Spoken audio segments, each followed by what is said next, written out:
So this is Teaming with Microbes, the Organic Gardener's Guide to the Soil Food Web, Revised Edition, by Jeff Lowenfels and Wayne Lewis. Part 2, Applying Soil Food Web Science to Yard and Garden Care. Chapter 13, How the Soil Food Web Applies to Gardening. You now have an appreciation of the many benefits a healthy, functioning soil food web provides you as a gardener. Of course, what's good for cut flower field trials in California will be different from what's ideal for row crops in Georgia. But no matter your climate, whatever your soil type, things will only improve when you put all those fungi, bacteria, protozoa, nematodes, arthropods, and other members of the soil food web to work for you, 24 hours a day, 7 days a week, to make yours a better yard and garden, and you a better gardener. First, a fully active soil food web will have better nutrient retention in its soils. The bodies of all its members hold immobilize materials that will eventually be broken down into plant nutrients. Every time a fungus or bacterium is consumed and digested by a protozoan or nematode, nutrients are left behind in plant-available form. Please proceed to the escape wing for evacuation. This is not a drill.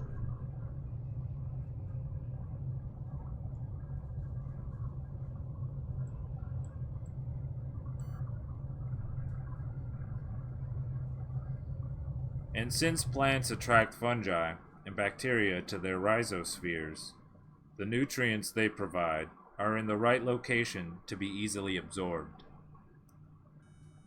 Next, a healthy soil food web results in improved soil structure, starting with the efforts of bacteria that produce slime that binds the tiny individual soil particles into larger aggregates, fungal hyphae, worms, insects and their larvae, and even small mammals travel through soil creating tunnels, big and small. This results in soils that have the right porosity, resulting in water retention and drainage as well as aeration, all necessary for healthy plant growth. Soil food webs provide defenses against disease and those whose population growth and habits could throw the food web out of kilter. Some members of soil food web act like police, hunting down and capturing bad guys. Others act like doctors, dispensing vitamins and hormones. Fungi and bacteria serve as barriers around plants, blocking the entry of herbivores intent on getting to the plant roots, stems, or leaves. They also compete for the nutrients, space, and even the oxygen the bad guys need to survive. Finally, soil food web organisms influence soil pH where it counts, right in the rhizosphere, which determines what kind of nitrogen is prevalent, nitrate or ammonium. A plant that attracts and receives its preferred form of nitrogen will perform optimally. Soil microbiology can even take care of pollutants, which is what lawn and garden chemicals really are, not to mention the pollutants in the air and in some instances the water. In a healthy soil food web, there is something in the soil that eats almost anything you can find in the soil, including lots of the stuff man deposits there, purposely or inadvertently. You can type !follow age. So sorry.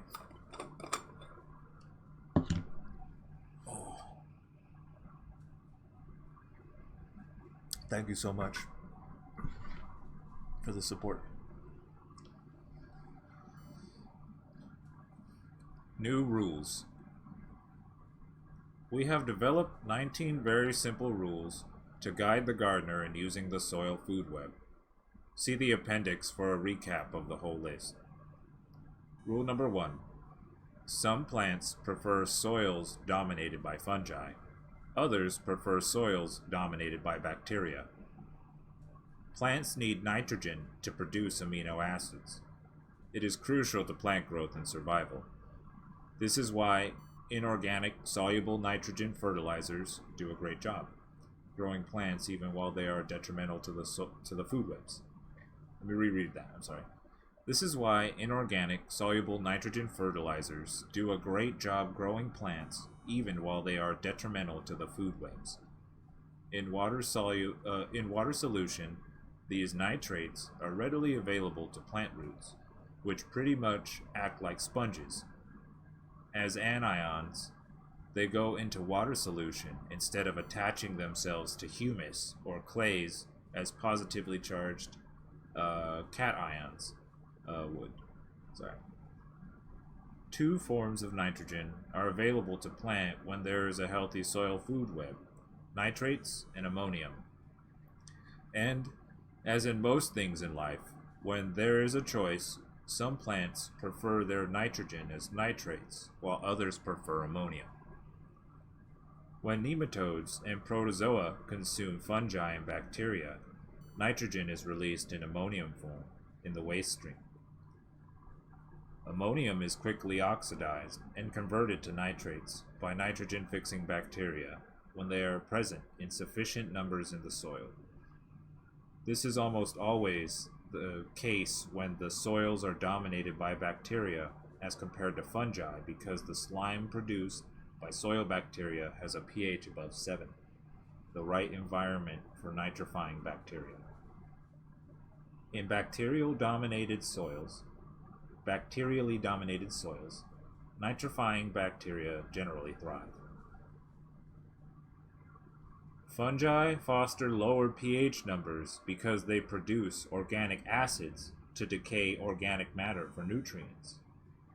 If there are enough fungal acids to offset the bacterial slimes, the soil pH drops below 7, making the environment acidic and therefore more and more unsuitable for most nitrifying bacteria. More ammonium remains ammonium. As a gardener, you must appreciate that the plants in your backyard are not exceptions to rule number 1. The soluble nitrogen fertilizers you use not only suck the life out of the microbes in the soil food web, but they may not even be the best type of fertilizer for the plants you seek to grow. Usually, plants can survive utilizing even the less preferred form. However, most plants do better with one form of nitrogen over the other. Who wants that? Who wants what? The answer to what any given plant prefers is found in the next 2 soil food web gardening rules. Rule number 2 holds that most vegetables, annuals, and grasses prefer their nitrogen in nitrate form and do best in bacterially dominated soils.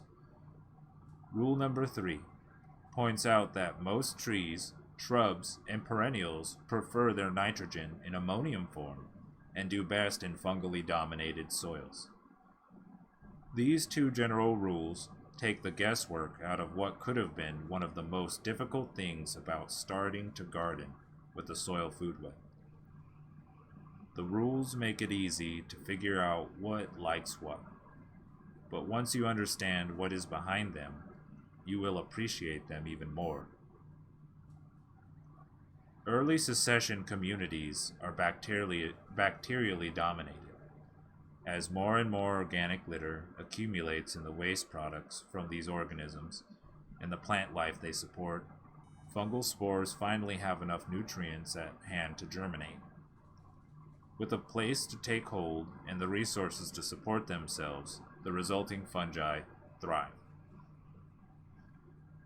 Many other factors are involved, but to stick to what concerns us, a plant life and the soil food web become more varied.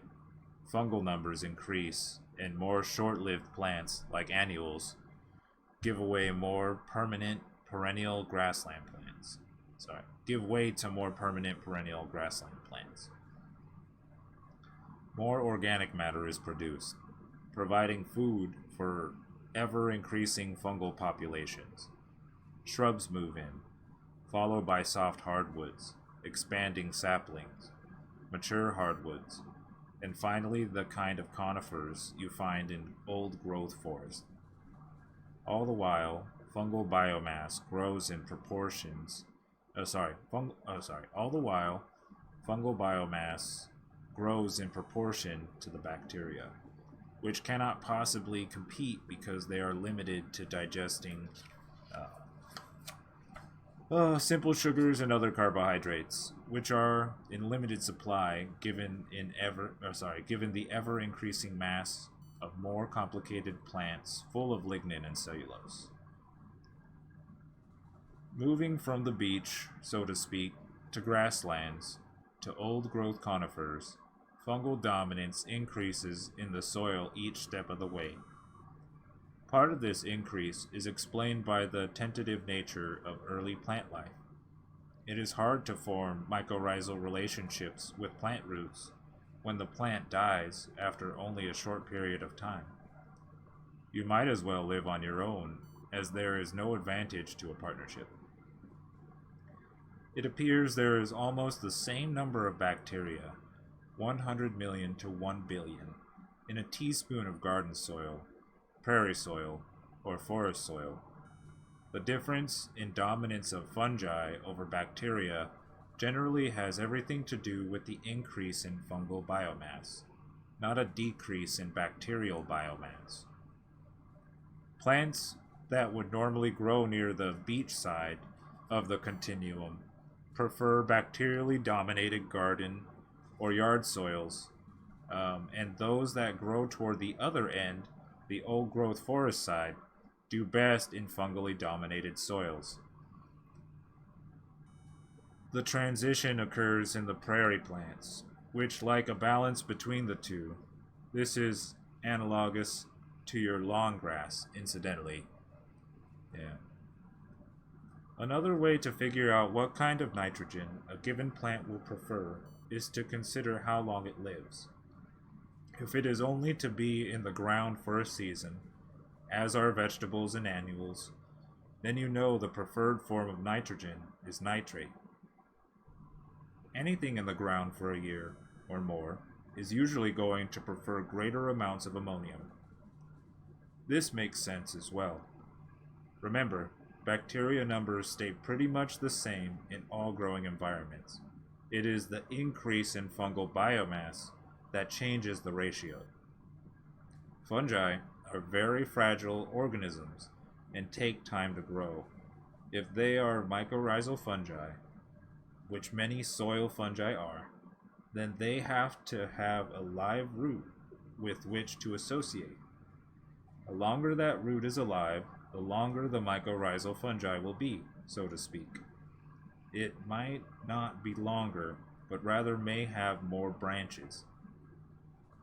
And finally, the litter from the plants that live a season or so generally doesn't have the lignin and cellulose that are good fungal food sources. It is full of cellulose, almost exclusively, which bacteria like. Bacteria rate. Let me read that over again, I'm sorry.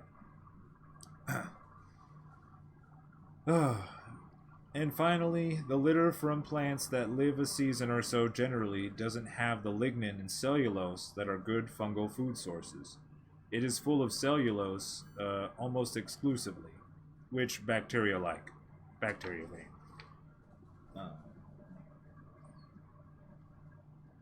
Fungal to bacterial biomass. For some of the specific garden plants you might encounter, the preferred fungal to bacterial biomass has been observed and measured. To match these, you can increase fungi by providing fungal foods, or foster bacteria by providing bacterial foods. Subsequent chapters will explain just how. Or see the appendix for a summary of specifics on ways to accomplish this.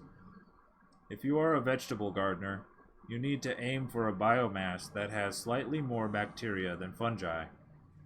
More specifically, carrots, lettuce, broccoli, and cole crops. Um, oh,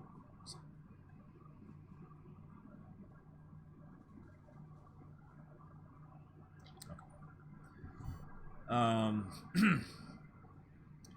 More specifically, carrots, lettuce, broccoli, and cole crops prefer an FB of 0.3 to 1 to zero point 0.8 to 1. Tomatoes, corn, wheat go for a FB of 0.8 to 1 to 1 to 1. Lawns prefer an FB ratio of 0.5 to 1 to 1 to 1.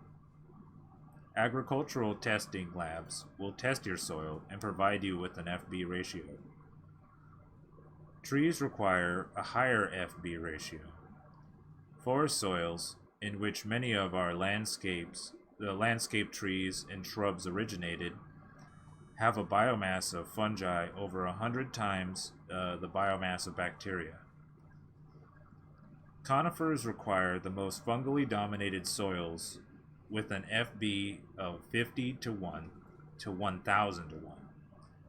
Maples, oaks, and poplars require fewer fungi, an FB of 10 to 1 to 100 to 1. Orchard specimens do best in soils with an FB of 10 to 1 to 50 to 1. And some trees, alder, beech, aspen, cottonwood, and others that originated from riparian ecosystems, actually do best in bacterially dominated soils when they are young, and fungally dominated soils an FB of 5 to 1 to 100 to 1 when mature. Those of you who enjoy flowers will want to know what most annuals prefer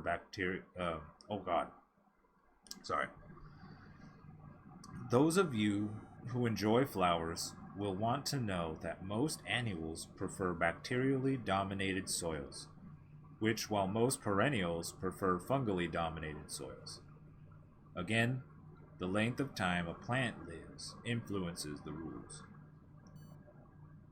Shrubs generally prefer a higher fungal dominance than perennials. They are long-lived, so this follows our rule. Those native to conifer forests as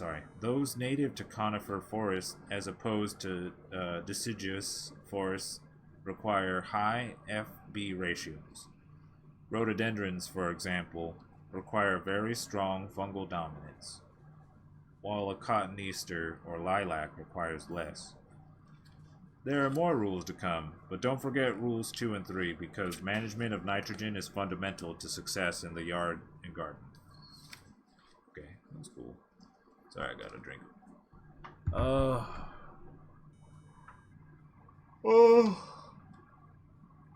So that was chapter 13 of the soil food web explanation, teaming with microbes, to which it covered the first 3 rules. It talked about how certain plants like nitrogen from different sources, nitrates and ammonium based nitrogen. The other rules were talking about what I've been explaining to folks for years, how there's a different demand for fungi versus bacteria in the soil, from annuals on one end of the scale to perennials on the other. Annuals, agricultural crop, want a higher ratio of bacteria to fungi. As an example, I've always used 4 bacteria to 1 fungi. And then perennials and old growth forests really like fungally dominated soil. So it would be more of 4 fungi to 1 bacteria. Some crop are totally closer to the center. It described a few agricultural crop that were okay with it, and grasses even that were chill with the 1-to-1 ratio. Cannabis is there. Cannabis is all about zero point 0.6 to 1 ratio of bacteria to fungi, I believe it was. Um, oh, or it was fungi to bacteria. I'm gonna have to look this up again. I'm so sorry. Scrap that last part of that statement, okay? But just know that cannabis likes the 1-to-1 at least. Um, yeah, so that was pretty decent.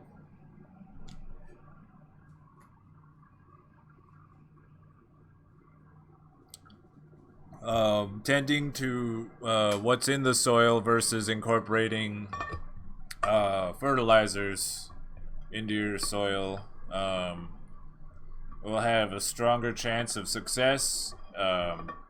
If you don't know a couple things, if you don't know what type of nitrogen your plant likes, the source of it, nitrates versus ammonium, um,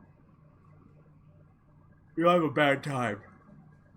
You could be buying fertilizer from the store and giving it the wrong source of nitrogen altogether. Um, Thanks for chilling, man. You have a good day. Yeah. So either your plants, your plants will either want more fungi or more bacteria based on what it is, perennial versus annual.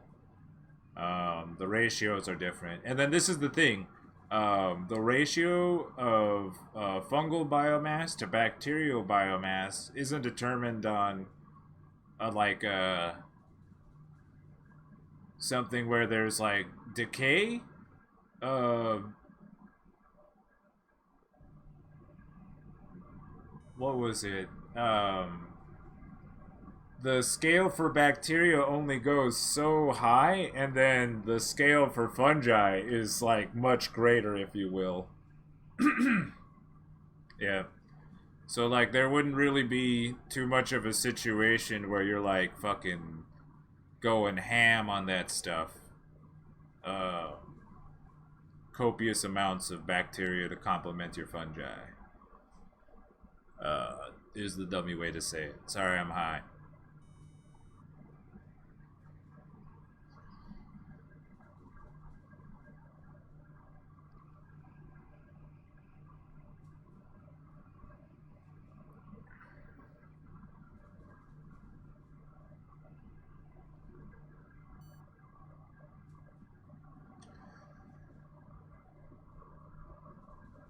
Oh my.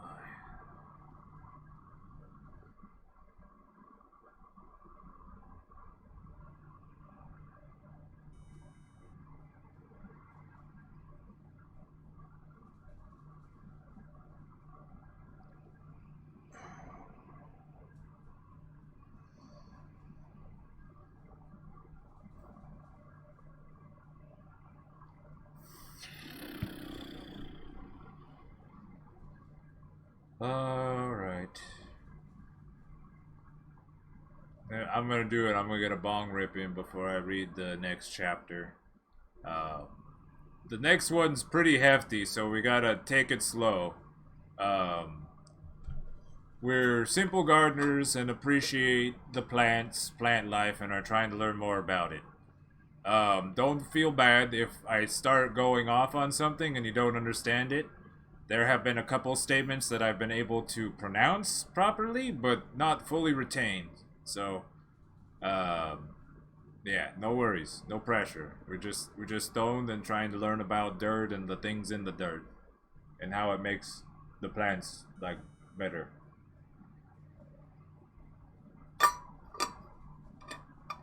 Yep.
Oh.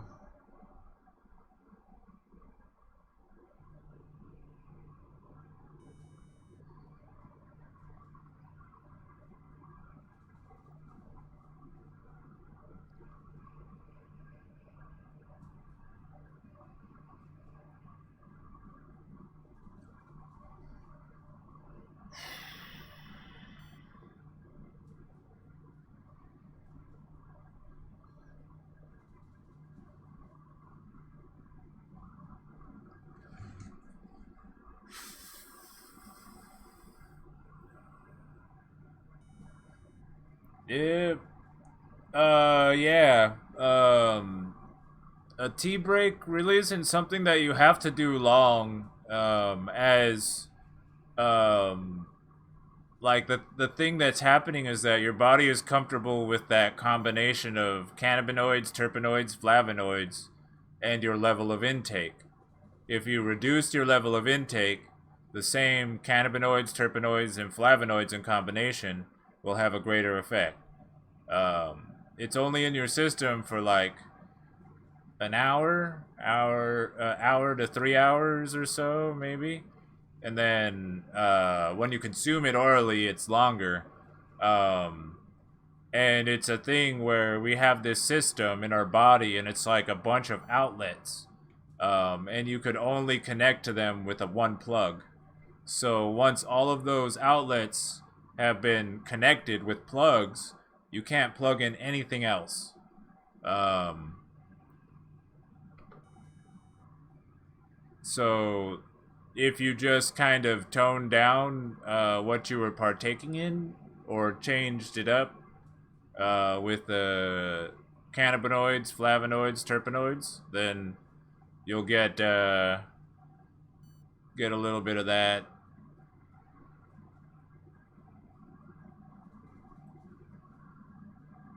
Right on.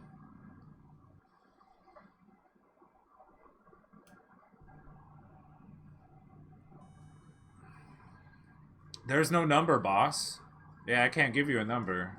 Yeah, we all have different chemical makeup, diet, metabolism, weight, mental, physical health, um, and how you intake is you. That's a personal thing. Yeah. Sorry, not being the dick. That's just the reality of it. All right, I'm gonna take a bong rip and get back to reading.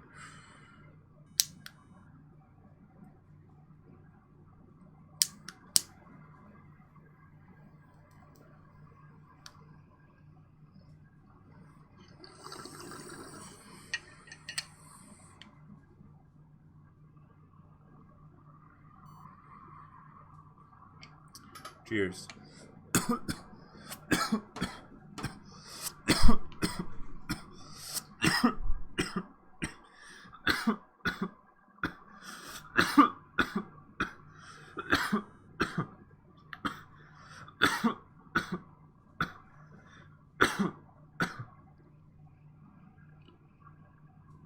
Oh yeah.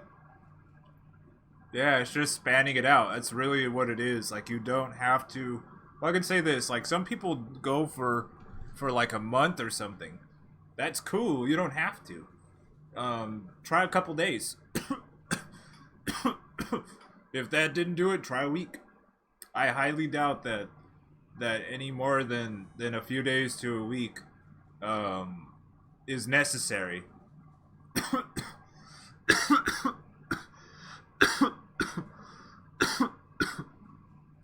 Yeah, because it's only in your system for, um, like I said, um, 1 to a few hours at a time when you're actually partaking, smoking, or vaporizing. That's really a thing. Yeah. Okay. Teaming with Microbes: The Organic Gardener's Guide to the Soil Food Web, Revised Edition, by Jeff Lowenfels and Wayne Lewis.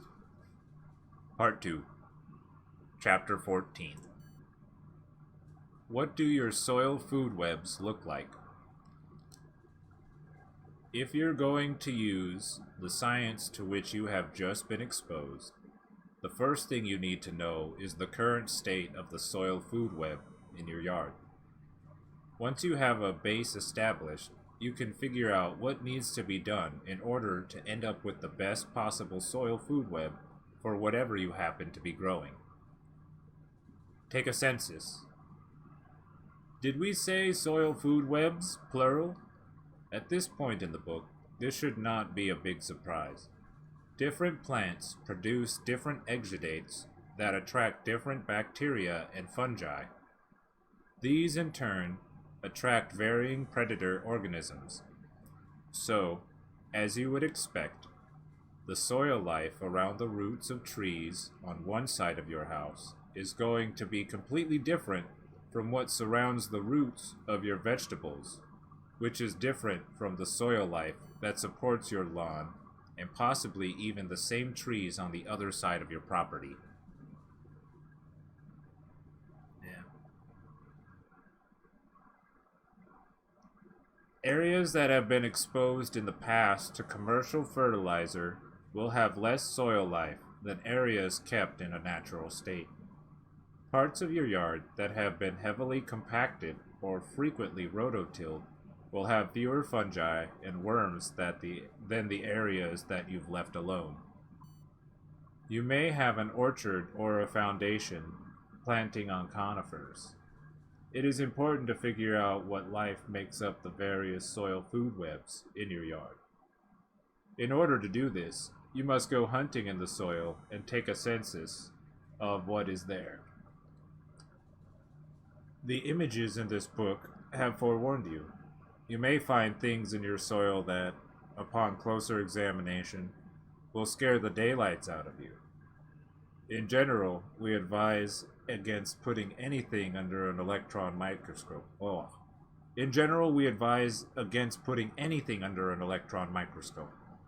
At that level. All life has teeth. Yeah. The point is, when you get a good look at some of the microarthropods present in soil, you may never want to put your hands in the soil again. Sometimes, ignorance really is bliss. However, in this instance, a little knowledge is not going to hurt you, and will actually help you be a better gardener. Just remember, you put your hands in the soil before you knew what was there, and never got hurt. You want to repeat the following procedures with soil from each of your gardens and lawn areas, and even around specific trees and shrubs. We have done this dozens of times in our own yards, and what we find never fails to astonish us. Find the bigger animals first. Start by digging a hole in the soil at issue, about 12 inches, 30 centimeters square. Use a spade or a trowel, it doesn't matter, and measurements don't have to be exact. Put all the soil you dig up onto a tarp or in a box, so you can then sift through it, looking for bigger animals you might find in the soil. Worms, beetles, insects, larvae, any living organisms you can see with the naked eye and pick up without having to resort to tweezers. Keep track of what you are finding.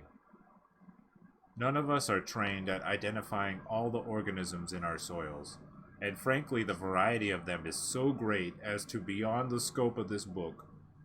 Do your best in making identifications. Seek help from others.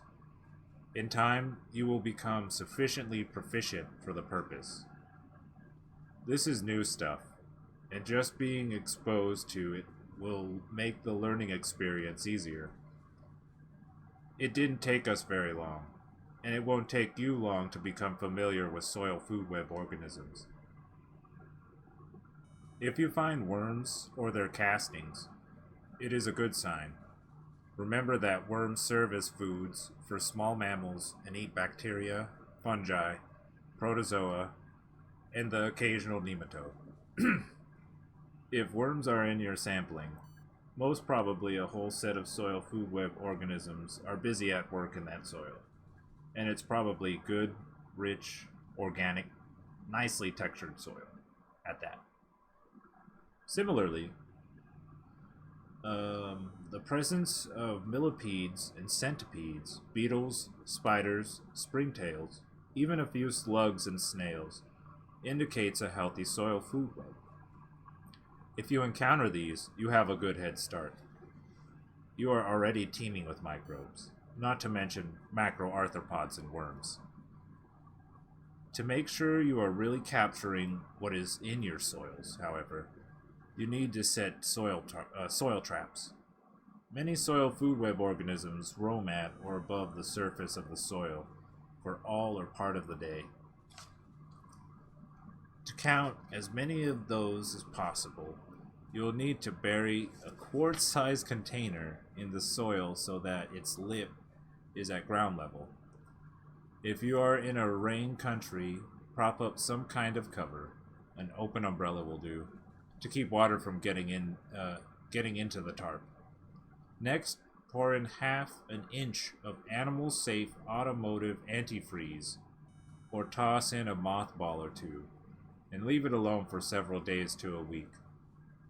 Make as many traps as areas you are testing. Unsuspecting gastropods and macroarthropods will fall in these simple traps to be counted later. Give traps a visual check every now and then to see what has been captured. If you have kids or pets, skip the antifreeze and use mothballs at your discretion. Both are used to kill entrants to the trap, so they don't eat each other and mess up the census. They are not attractants, so they are not absolutely necessary. By the end of the week, you should find a few of the larger arthropods, such as beetles, millipedes, and centipedes. You might also find some slugs and even a worm or two. Take inventory of all your traps. Traps empty?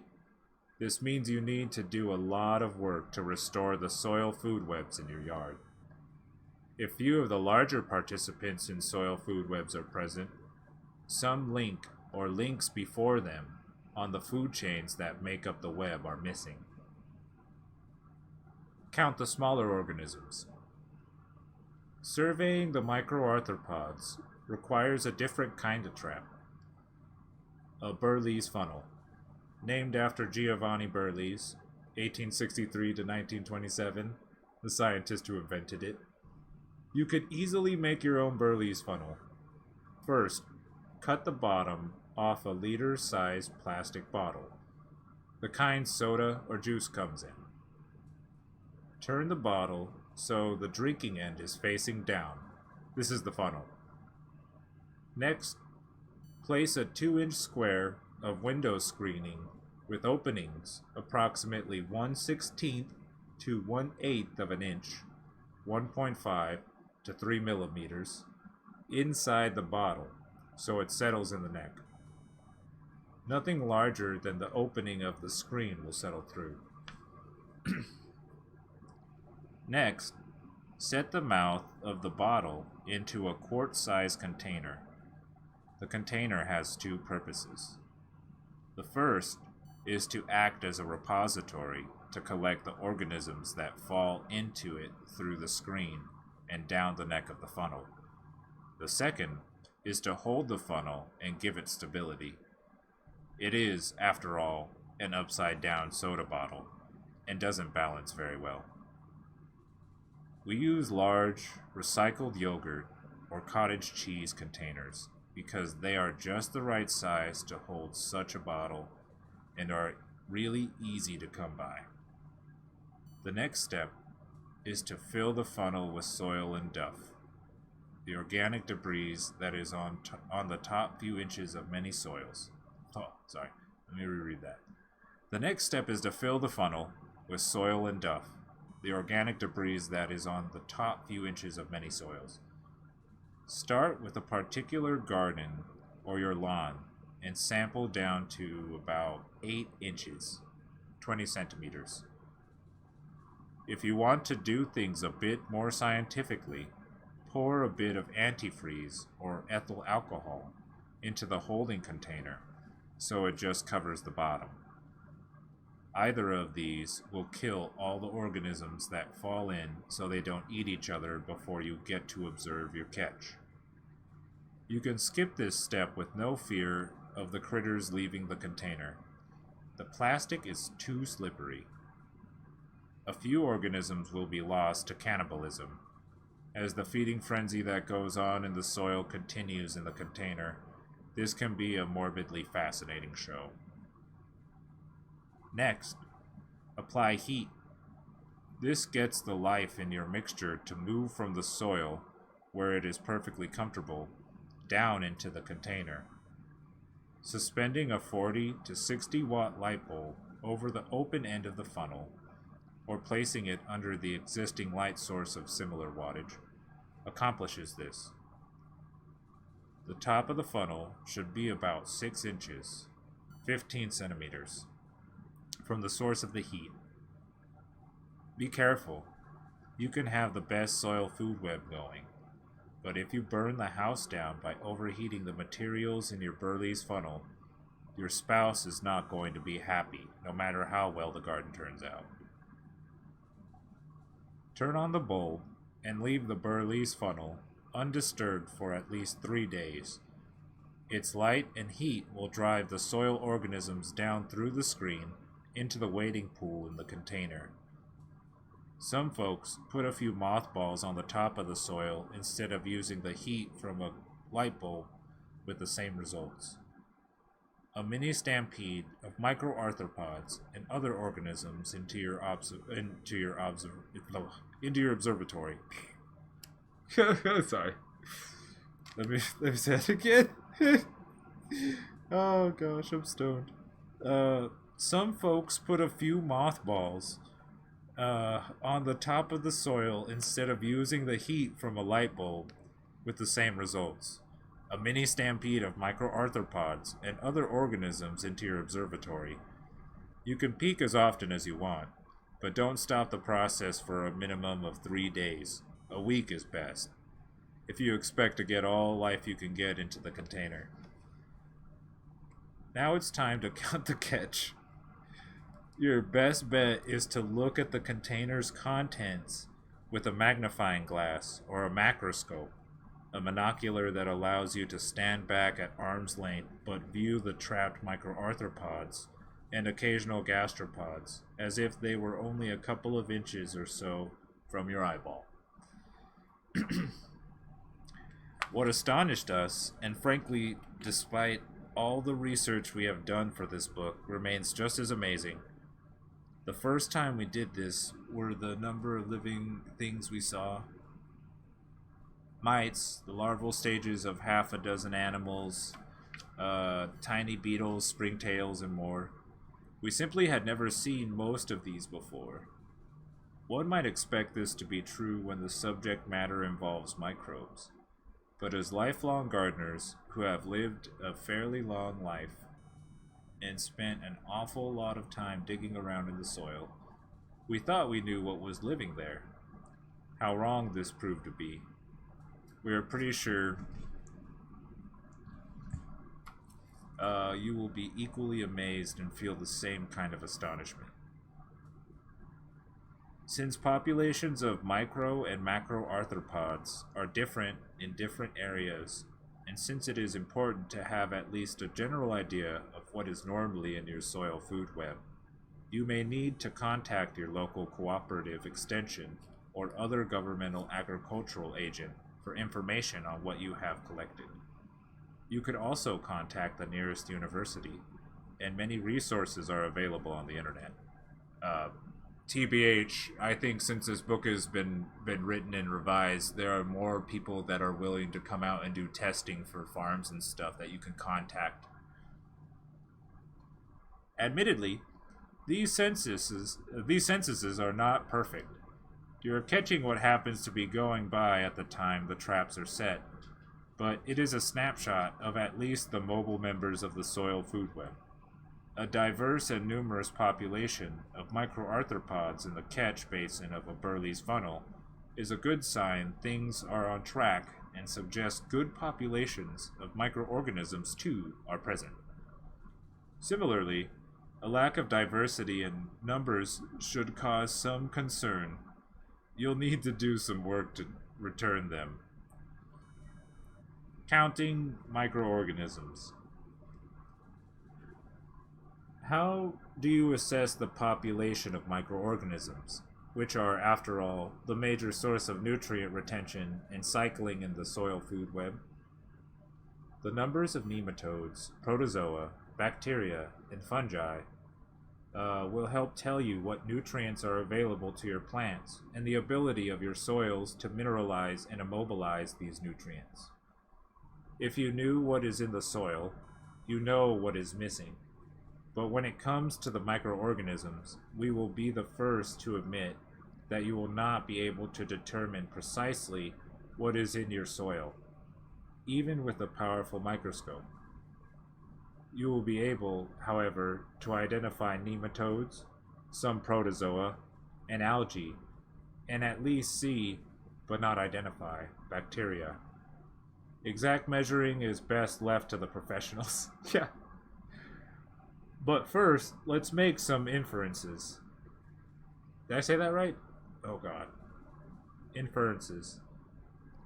If you found lots of earthworms in your samplings, there is every likelihood that your soils contain good bacterial and protozoan populations, and more, because these are what worms generally eat. And in some soils and mulches, you can see evidence of fungi, either mycelia, where there is decaying organic matter, or fruiting bodies in the form of mushrooms.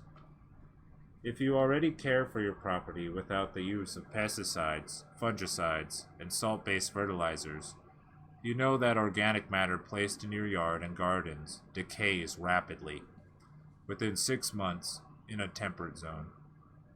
You have yet another strong indication that the base members of your soil food webs are at least fairly healthy. You may not want to, but you can measure some nematode populations to a certain degree. First, take a Burley's or kitchen funnel and put a hand's length section of surgical tubing over its smaller end. Clamp the tubing shut with a large paper clamp. Next, collect a few handfuls of soil and mix them with dechlorinated water, forming a thick but soupy mud. Fill the funnel half full with Enemy detected. Oh my gosh. I don't know if the alert was loud for you, but that scared the bejesus out of me. Welcome. Oh. Sorry. My heart. Oh gosh. Thanks. Oh, I hope you're well. Oh, that killed me. No, it's okay. It was my own alert. I'm just so into the book. Oh, God. Oh, I hope you're well. Thank you for joining us. Oh. Yeah, welcome. Yeah, thank you so much for dropping by with the raid, everybody. I hope you all are well. I'm PodQuest. I've been doing Yoga Quest, and I have begun to read Teaming with Microbes with folks. A couple chapters, a couple times a week. I just had cannabis harvest, so I skipped a couple days. Oh, Oh, thank you guys for joining me. It really means a lot. Yeah, I hope you're good. I'm about to finish up.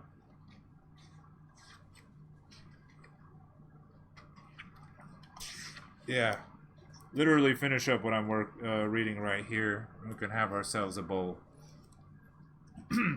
We've been learning about the soil food web, soil content, the relationships directly, indirectly between these things, and we're starting to understand how you could take samples and identify different things that are in your soil food webs.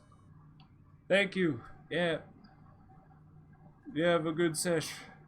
Yeah. You all take it easy. If you're leaving, if you're staying, always appreciate it. Here we go. Sorry, I'm high as hell from some of my homegrown. Okay. Yeah. You may not want to, but you can measure some nematode populations to a certain degree. First, take a Burley's or kitchen funnel and put a hand's length section of surgical tubing over its smaller end. Clamp the tubing shut with a large paper clamp. Next, collect a few handfuls of soil and mix them with dechlorinated water, forming a thick but soupy mud. Fill the funnel half full with the mud, and then pour more water in, so it covers the mud and then some. The nematodes will sink into the funnel's neck. After 24 hours, quickly open and close the clamp, and examine the concentrate you just released with the best magnification you have. A microscope and a few drops on a slide could produce a great show. But again, to get a really accurate assessment of microbial populations requires the training and the sophisticated lab equipment of a professional. Traditional soil tests determine elemental deficiencies in the soil, NPK tests, and measure the soil's pH and CEC.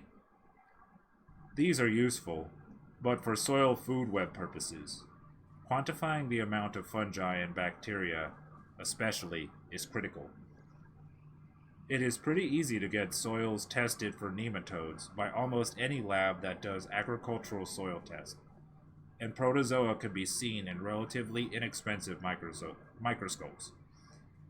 If you have good numbers of beneficial nematodes and low to no bad guys, you know you have good nutrient cycling capabilities. The same is true if you have lots of protozoa. But what you also want to know from any lab that tests your soil for biology are biomass numbers. How much fungal biomass is there in the soil? How much bacterial biomass is there? This is where the nutrients are stored, in the bodies of fungi and bacteria. This information will determine which type of organisms dominate in your soil and in what ratio they exist. More and more agricultural testing labs are recognizing the value of testing soils for their microbiology. You should be able to find a lab to take care of your needs. An analysis of a compost sample, courtesy Soil Food Web Incorporated, soilfoodweb.com, concludes this chapter. Armed with the results of your own visual surveys and such microbial lab tests, you will know what is active in your soil and, by implication, what isn't there. Next, you need to learn what you can do to maintain and support existing members of the community. But rest assured, whoever is missing can be activated by soil food web gardening techniques. Oh, yeah. Oh. Yeah. This is awesome. And there they have an example of the testing. Oh my god, vermiculture. I could barely understand some of this.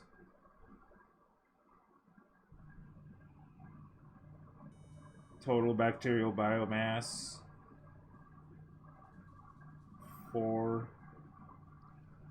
Active fungal biomass. Oh, wait.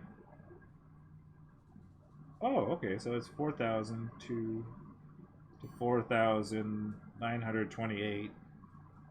Like, very close to That's like point 0.9. Sorry, 1 to 0.9 fungus to bacteria um, ratio in the soil. Yeah. Yeah, this is a textbook here. 1 second, I'm throwing it on the next chapter so I can bookmark it. This is Teaming with Microbes, The Organic Gardener's Guide to the Soil Food Web, Revised Edition, by Jeff Lowenfels and Wayne Lewis. We just got through chapters 13 and 14. It's in 2 parts. The first part of the book talks about the different parts of the soil food web, the things within, and what makes up the soil itself. To sum it up and stuff, you've got the decomposing organic matter. You got organic matter, combinations of sand, silt, and clay that make up your soil. And then there's things that are within that, the organic matter, sand, silt, and clay, that are cohabitating and thriving. You've got the bacteria, the fungi, that are there thriving in their little cultures community.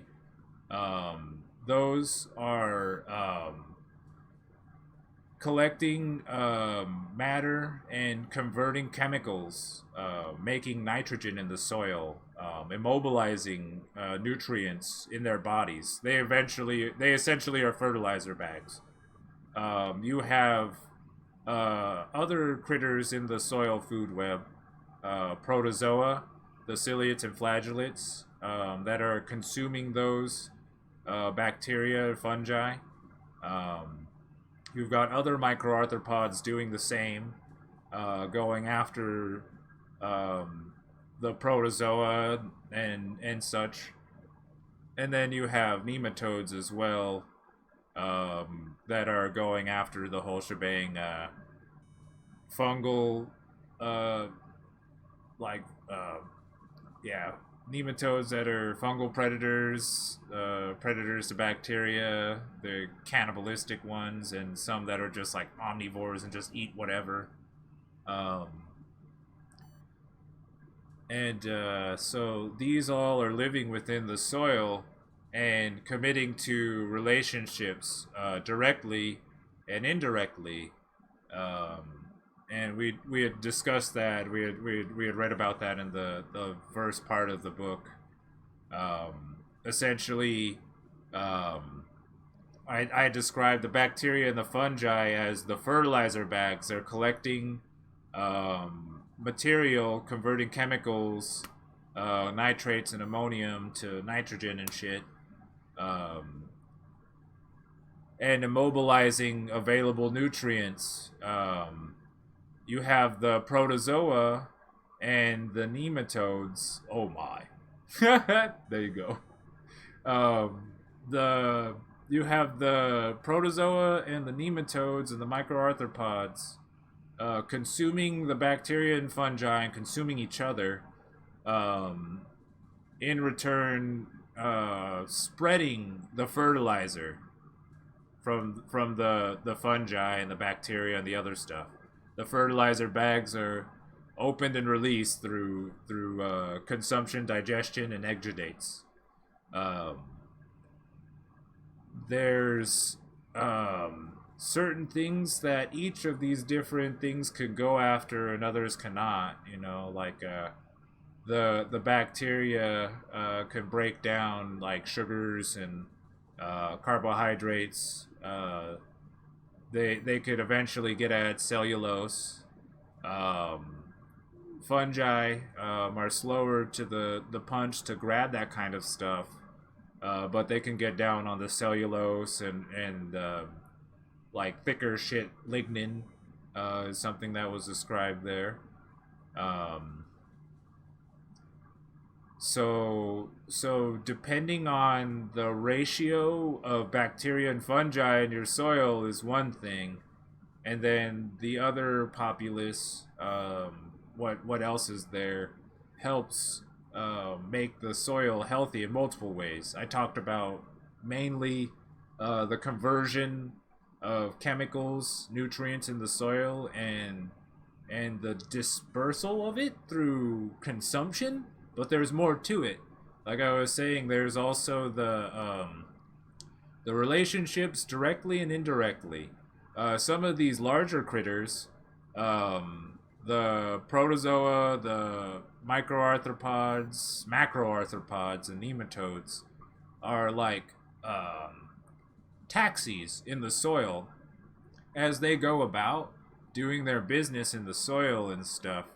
Um, they are also carrying other critters, bacteria, fungi, um, that are not normally their prey, um, but they come into contact with as they're going through these different outlets in the soil.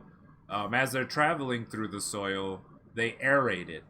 Um, they're taking these bacteria and fungi further than they could travel on their own, naturally, because of the manner in which bacteria exists. It creates a biofilm, a slime that it like secretes to protect itself and what's around it. It also binds the soil and shit, aggregates. Um, it cannot necessarily travel far or very quickly as it's in that kind of situation. So like that, yeah. The different things are taxiing these through the soil. Um, the dispersal of available nutrients, um, regulating populations, the good and the bad. So if there's a diverse group of bacteria, fungi, protozoa, nematodes, microarthropods, you will have a better chance of these things staying in a balance versus something that's like getting way out of hand. Um, Non-beneficial microorganisms. That's one part of it. So understanding what's in your soil is one thing. Understanding the soil content, um, organic matter ratios of sand, silt, and clay. Um, that's very important. Um, Different plants have different demands for type of soil, and the ratio of fungi to bacteria. We had talked about this. Yo yo. Um, Morning, man. How you doing? Yeah. Right on. Yeah, I just read a couple chapters in the book. Itch. Oh, damn. Yeah. It was last night it itched. Now I can see it. Mosquito? I'm not sure. I don't think so. Yeah. Little spider bite?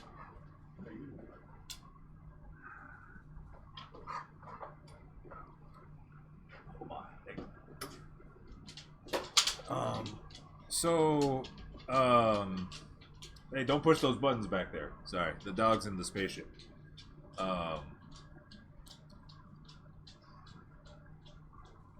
Different plants have different demands for soil and the ratio of fungi to bacteria, as well as the type of nitrogen, the source of nitrogen.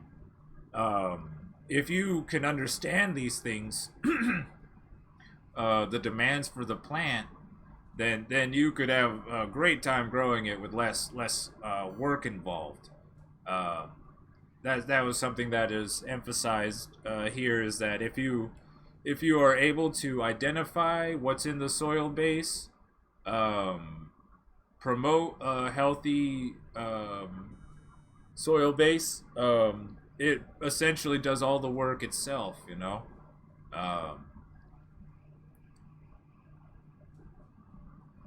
Yeah, so that was pretty much it. Yeah, we were starting to learn about testing these different things. I myself have had experience in the past testing soil samples. I participated in a couple seminars with somebody that was working with Jeff Lowenfels, and they were showing us what we described right now, identifying the microorganisms in the soil.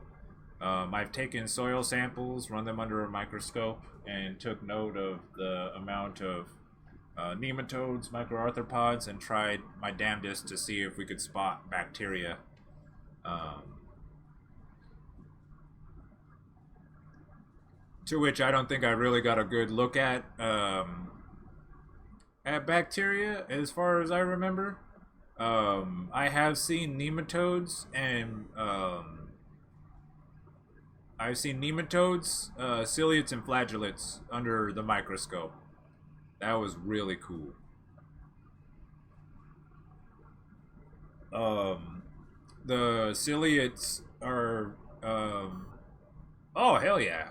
Yeah, we got to. It was like a multiple session, multiple day seminars where we did this. Yeah, we got microscopes, put them together, took soil samples. I worked at a lavender farm here in California, and they're organic, and they were using the compost. Or sorry, they were making their own compost. They were trying to work the field naturally in any means possible, and so we constantly had these kinds of events and stuff, and I had the opportunity to participate in a couple. I did some things on the farm too, helped them out. It was really cool to understand that there were things that you could incorporate into your soil. Like we talk about organic matter in the soil, and that's all sorts of shit. That's like leaves, branches, fruit, fucking eukaryotes, the people and the animals in general. All of that shit's there. Um, we were shearing sheep at the farm, and we were taking the waste for like they were there was what they sheared from the sheep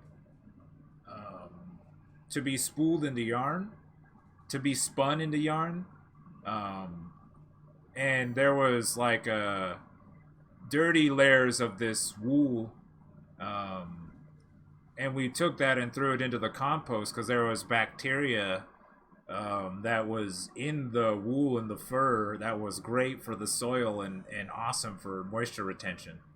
As it was explained to me back then, I really didn't have as much of the understanding to what was being explained as I do now, as I put more of my own research into it. But it was really cool. It's really cool to see. I mean, I'm growing with hydroponics. My style is totally the opposite of this here inside.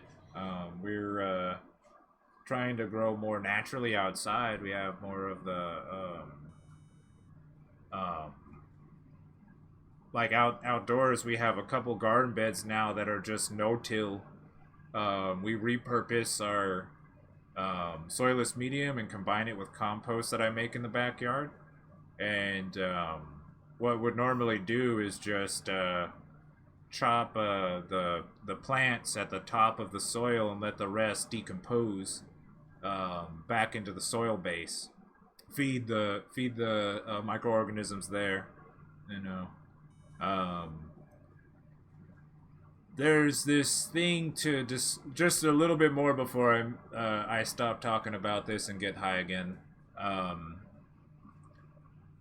The difference between artificial fertilizers in a liquid solution and live soil, where you're promoting the healthy soil food web, is that in live soil bed with a healthy soil food web, you have microorganisms in the soil that can convert chemicals, create nutrients naturally and immobilize nutrients that the plant doesn't need at the moment,